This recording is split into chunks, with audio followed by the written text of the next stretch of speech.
أعوذ بالله من الشيطان الرجيم بسم الله الرحمن الرحيم ألف لام ميم تلك آيات الكتاب الحكيم هدى ورحمة للمحسنين الذين يقيمون الصلاة ويؤتون الزكاة وهم بالآخرة هم يوقنون أولئك على هدى من ربهم وأولئك هم المفلحون صدق الله العظيم. الف لام میم یہ اس حکمت والی کتاب کی آیتیں ہیں جو نیک لوگوں کے لیے ہدایت اور رحمت بن کر آئی ہیں. وہ نیک لوگ جو نماز قائم کرتے ہیں، زکوٰۃ ادا کرتے ہیں اور آخرت کا پورا یقین رکھتے ہیں، وہی ہیں جو اپنے پروردگار کی طرف سے سیدھے راستے پر ہیں اور وہی ہیں جو فلاح پانے والے ہیں. یہ سورہ لقمان مکی صورت ہے، یعنی ہجرت سے پہلے مکہ میں نازل ہوئی.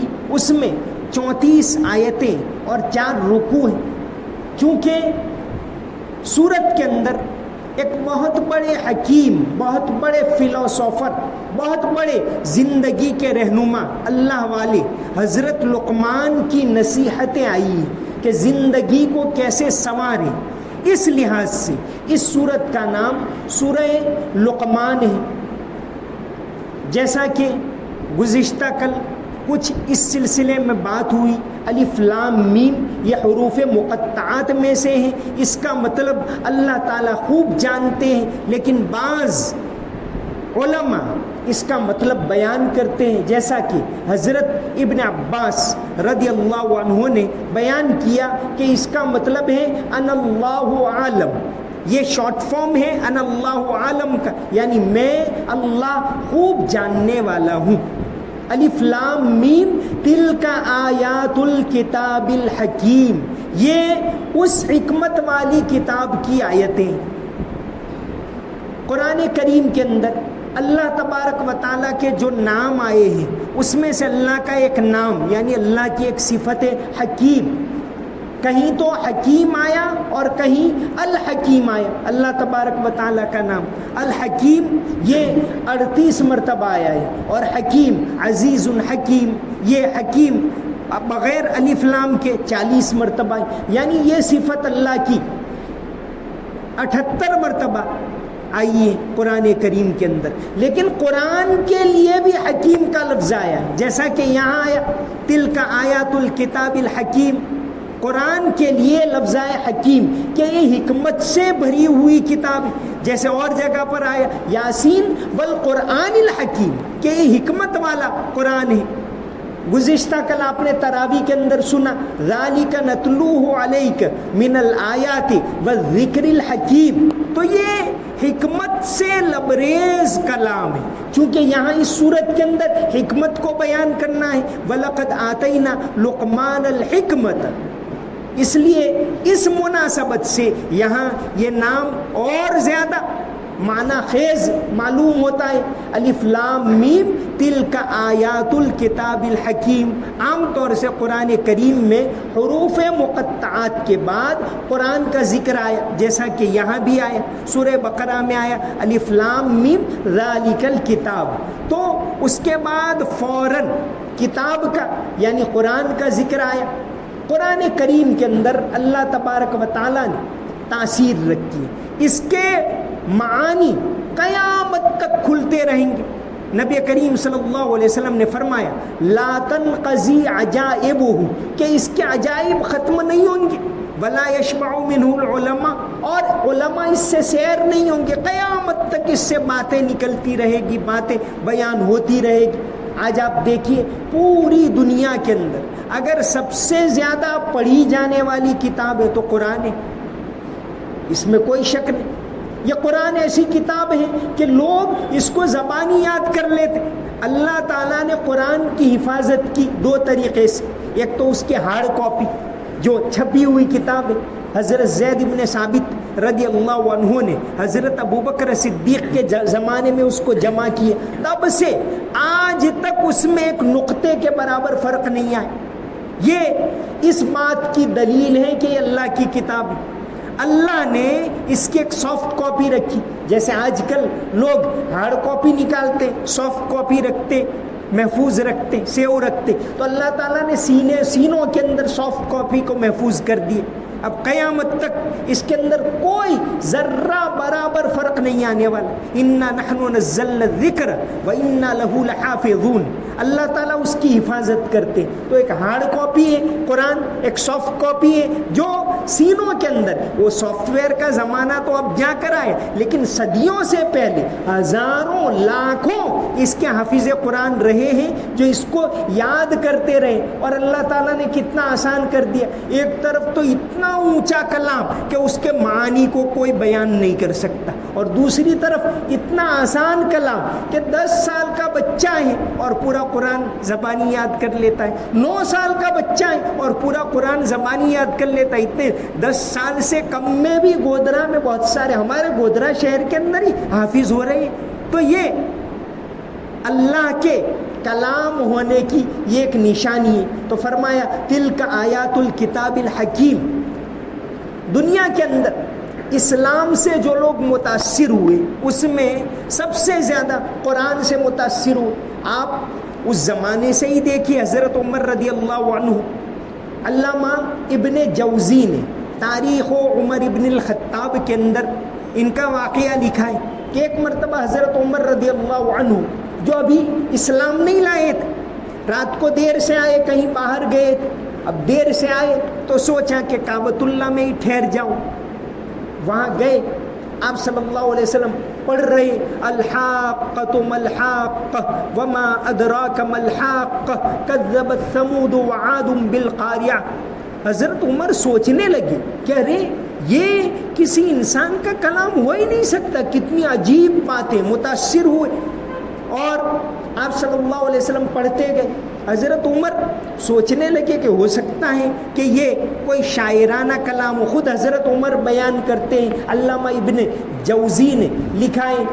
تو آگے آپ صلی اللہ علیہ وسلم نے پڑھا وما ہوا بقول شاعر قلیلا ما تؤمنون ولا بقول کاہن قلیلا ما تذکرون۔ تو حضرت عمر بہت متاثر ہوئے، پھر اس کے بعد گھر گئے، ابھی مسلمان نہیں ہوئے، اس کے بعد وہی کشمکش، کیا کریں، چونکہ ایک طرف تو باپ دادا کے دین کو بچانا ہے، اسی کشمکش میں جب اپنی بہن فاطمہ ابن خطاب کے گھر گئے، فاطمہ اور ان کے بہنوئی سعید ابن زید ان کے گھر گئے، تو خباب ابن ارت قرآن سکھا رہے تھے، پہلے تو اپنا غصہ اتارا، پھر جب حضرت خباب نے وہ کلام دیا، پڑھا طٰہٰ ما انزلنا علیک القرآن لتشقى الا تذکرۃ لمن یخشی تنزیلا ممن خلق الارض والسماوات العلی۔ تو بہت زیادہ حیرت ہوں کہ یہ کلام انسانی کلام ہو ہی نہیں سکتا، اور مسلمان ہو گئے۔ آج بھی دنیا میں بے شمار لوگ ایسے ہیں جو ایک تو قرآن کے نغمے سے متاثر ہوتے، قرآن کے معانی سے متاثر ہوتے۔ کویت کے ایک عالم ہیں فہد الکندری، انہوں نے پچھلے تقریباً 7-8 سال سے ایک سلسلہ شروع کیا۔ ویسٹرن ممالک جو ہیں وہاں کے بہت سارے ایسے لوگ جو قرآن سے متاثر ہو کر مسلمان ہوئے، ان کے انٹرویوز لے کر، کیونکہ وہ انٹرویو الگ الگ ملکوں کے ہیں، کوئی انگلش میں ہے، کوئی فرینچ میں ہے، کوئی اسپینش میں ہے، یہ سارے انٹرویو جمع کر کے یوٹیوب پر انہوں نے ایک چینل بنایا ہے بالقرآن اہتدیت، کہ میں قرآن سے متاثر ہو کر میں نے ہدایت کو اپنایا۔ تو قرآن اللہ تعالیٰ کی کتاب ہے، یہاں حروف مقطعات کے بعد جو عام طور سے قرآن کا انداز رہا ہے، یہاں بھی یہی کہ تلک آیات الکتاب الحکیم ہدی ورحمۃ للمحسنین۔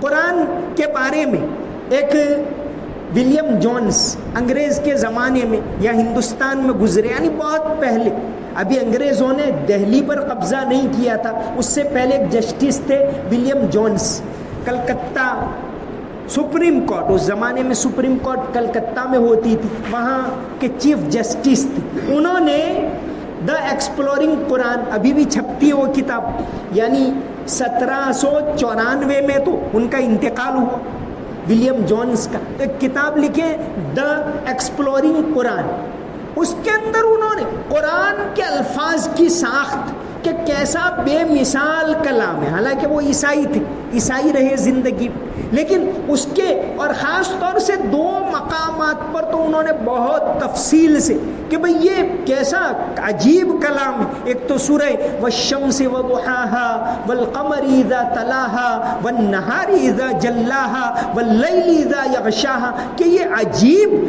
جملوں کی ترکیب ہے. اور دوسرا وہاں حضرت نوح علیہ السلام کا واقعہ ہے وقیل یا ارض ابلعی ماءک ویا سماء اقلعی وغیض الماء وقضی الامر. تو یہ ان الفاظ کے اوپر بہت زیادہ بحث کی کہ یہ کتنے بلیغ الفاظ. ولیم جونز دا ایکسپلورنگ قرآن. تو یہ قرآن کریم اللہ کی حکمت سے بھری کتاب ہے. الف لام میم تلک آیات الکتاب الحکیم ہدی ورحمۃ للمحسنین. بڑا عجیب جملہ ہے ہدن. یہ قرآن ہدایت ہے کس کے لیے؟ للمحسنین، نیکی کرنے والوں کے لیے. بالکل آسان الفاظ میں ہی ترجمہ کرنا پڑے گا. ہدن ورحمتن للمحسنین، احسان کرنے والوں کے لیے. ہم اردو میں احسان کسی کے ساتھ بھلائی کرتے ہیں اس کو احسان کہتے ہیں، وہ نہیں. احسان کیا ہے وہ بھی آگے انشاءاللہ بتا رہا ہوں. تو یہ قرآن ایک تو ہدن ہدایت ہے، ورحمتن رحمت ہے. کس کے لیے؟ احسان کرنے والوں کے لیے. ہدایت کسے کہتے ہیں؟ ہر رکعت کے اندر فرمایا کہ اللہ کو کہو اہدنا الصراط المستقیم، اللہ سیدھا راستہ دکھا دے، ہدایت دے دے. اہدنا ہدایت دے دے.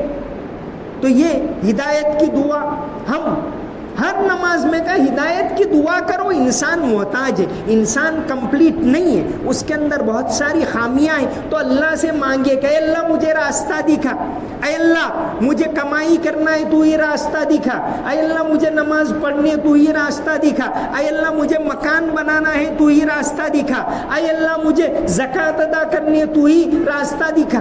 راستہ دکھانے والا اللہ تعالیٰ ہے. تو ہر نماز میں کہا کہ ہدایت مانگو. ہدایت کا مطلب کیا؟ راستہ دکھانا. عام آسان الفاظ میں کہیں راستہ دکھانا.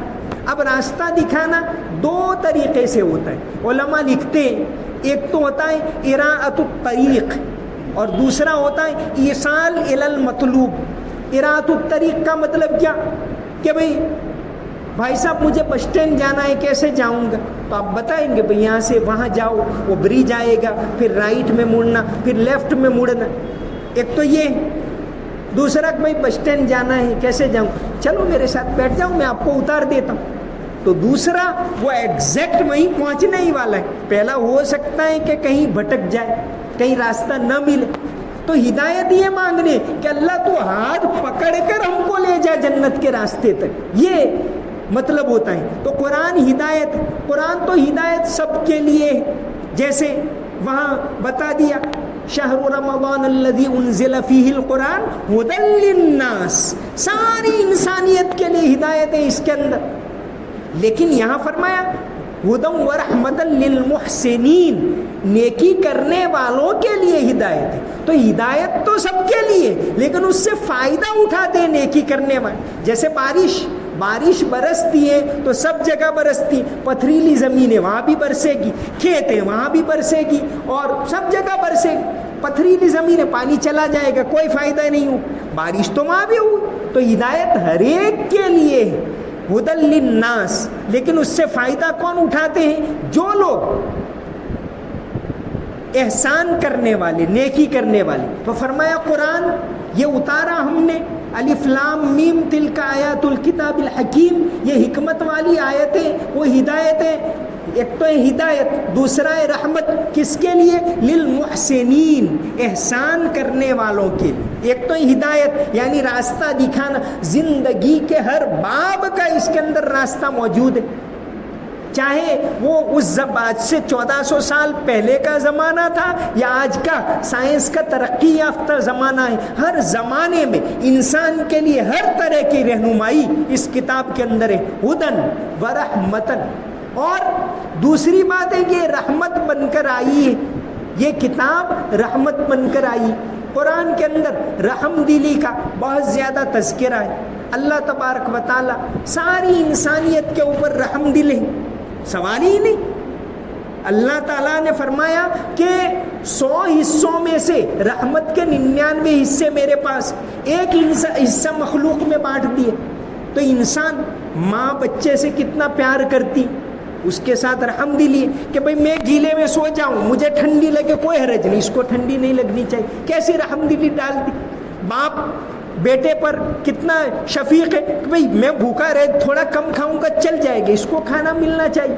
ارے ایک جانور ہوتا ہے مرغی اپنے بچوں پر رحم کرتی، تو رحم دلی کو اللہ تبارک و تعالیٰ نے عام رکھا ہے کائنات کے اندر، اور اس کی اس رحم دلی کا نتیجہ ہے کہ ہم زندہ ہیں، ہمارا دل چل رہا ہے۔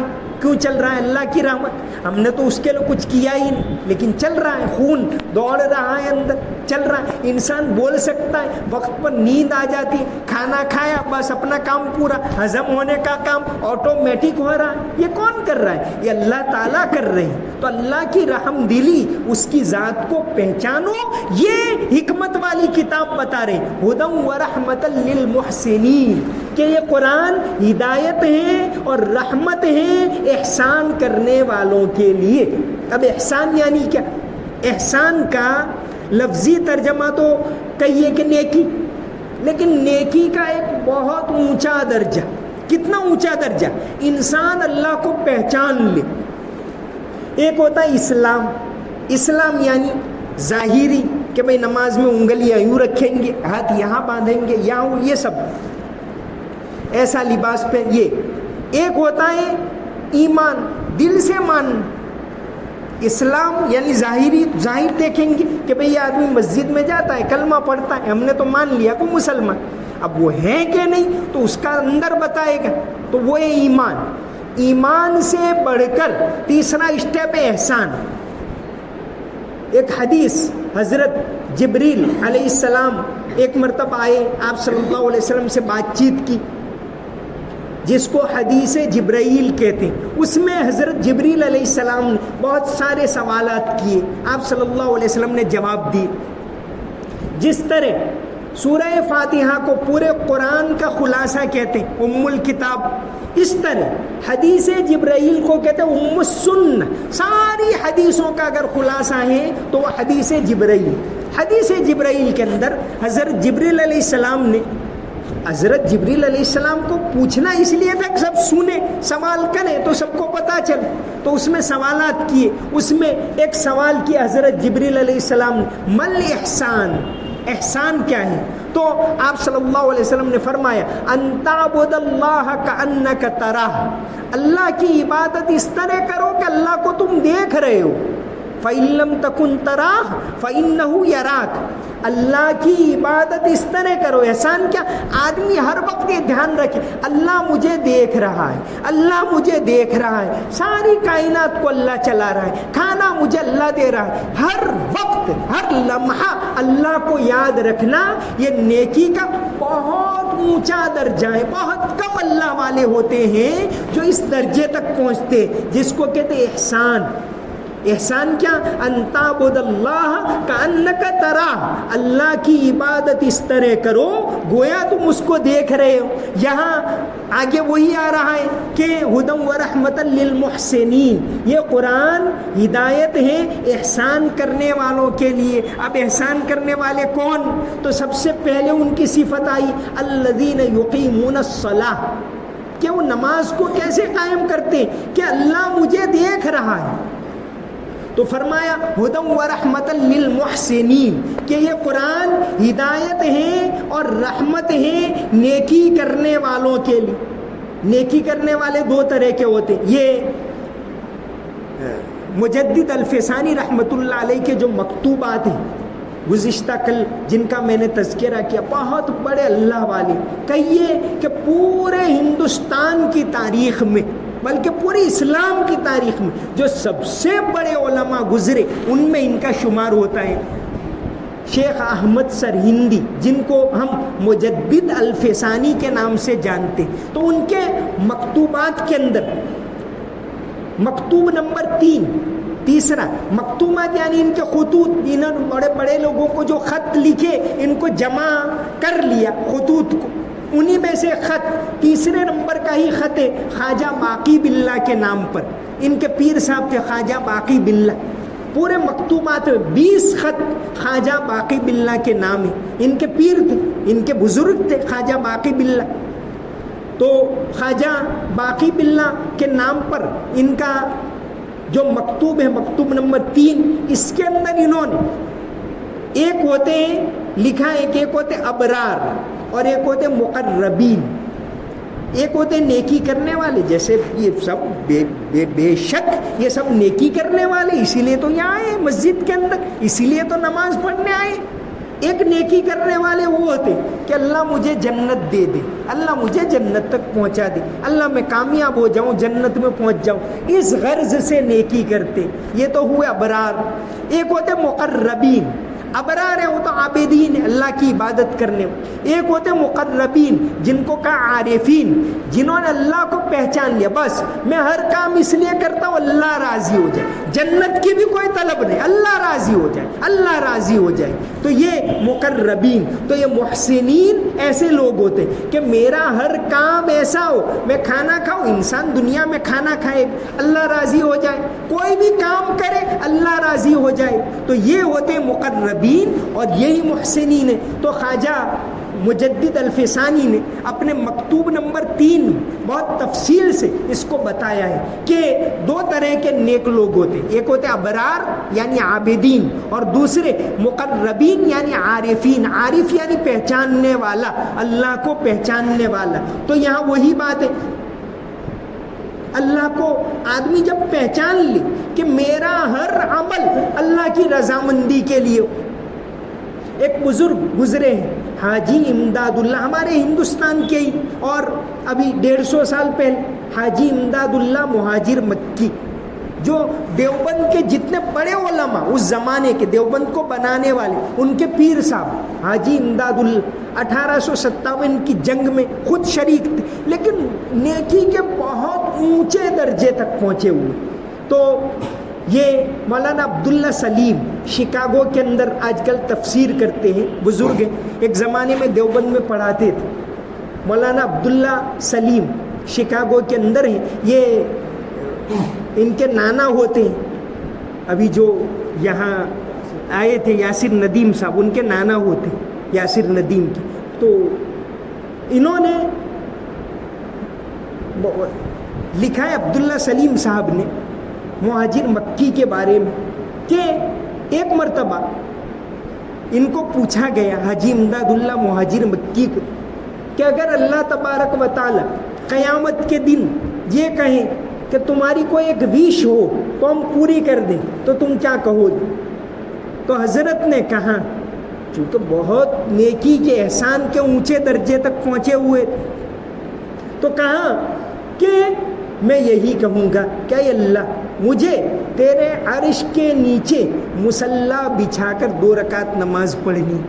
تو یہ اللہ کو پہچاننے والے ہوتے۔ ہماری عبادت تو اس لیے ہوتے، خیر یہ عبادت بھی معمولی نہیں ہے، یہ بھی بہت بڑی اس لیے ہوتے کہ اللہ تعالیٰ جنت دے دے، لیکن جو اللہ کو پہچاننے والے ہوتے تو وہی ہوتے محسنین۔ تو فرمایا ہدی ورحمۃ للمحسنین، احسان کرنے والے جو اللہ کے عشق میں انتہائی درجے میں بڑھے ہوئے۔ کتنے؟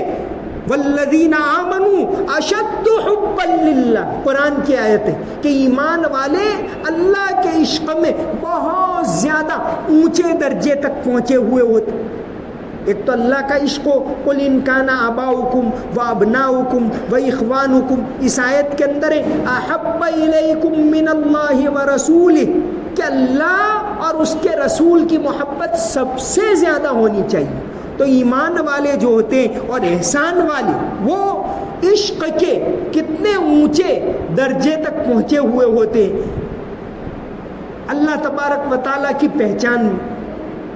ایک علامہ اقبال کا ایک واقعہ لکھا ہے نارنگ ساقی نے, ایک کتاب ہے قلم کاروں کی خوش کلامیاں, اس کے اندر ایک واقعہ ہے کہ علامہ اقبال کو کسی نے پوچھا کہ عقل کی انتہا کیا ہے, تو علامہ نے فرمایا حیرت.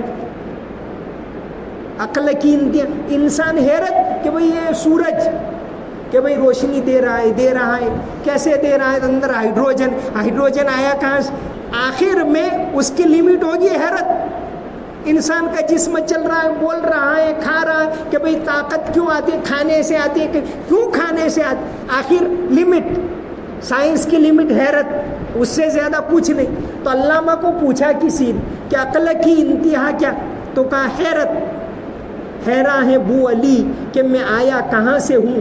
علامہ کی ہی نظم ہے, حیران ہے بو علی کہ میں آیا کہاں سے ہوں. رومی یہ سوچتا ہے کہ جاؤں کدھر کو میں, کہ دنیا کیسے بنی, کس نے بنائی, یہ ندیاں کون چلا رہا ہے, یہ پہاڑ کس نے بنائے. حیرت میں انسان پڑ جاتا ہے. تو کہاں عقل کی انتہا, تو کہاں حیرت. پھر اقبال کو پوچھا کہ عشق کی انتہا کیا, تو علامہ اقبال نے کہا عشق کی کوئی انتہا نہیں. تو کہا ارے آپ نے تو وہ شعر میں کہا ہے تیرے عشق کی انتہا چاہتا ہوں. تو علامہ نے کہا کہ بھائی شعر کا دوسرا مصرع تم نے سوچا نہیں, اس کے اندر ہی میں نے جواب دے دیا, تیرے عشق کی انتہا چاہتا ہوں, میری سادگی دیکھ کیا چاہتا ہوں, کہ میں نے ایسی چیز چاہی جو ناممکن ہے. کہ اللہ کی محبت میں آدمی جتنا بڑھتا جائے اتنا کم ہے. تو ہدی و رحمت للمحسنین, کہ قرآن ہدایت راستہ دکھاتی ہے اور رحمت ہے کس کے لیے, محسنین کے لیے, نیکی کرنے والوں کے لیے, اچھا کام کرنے والوں کے لیے, اللہ تعالیٰ کو پہچاننے والوں کے لیے. وما علینا الا البلاغ المبین. اللهم صل على محمد وعلى ال محمد وبارك وسلم.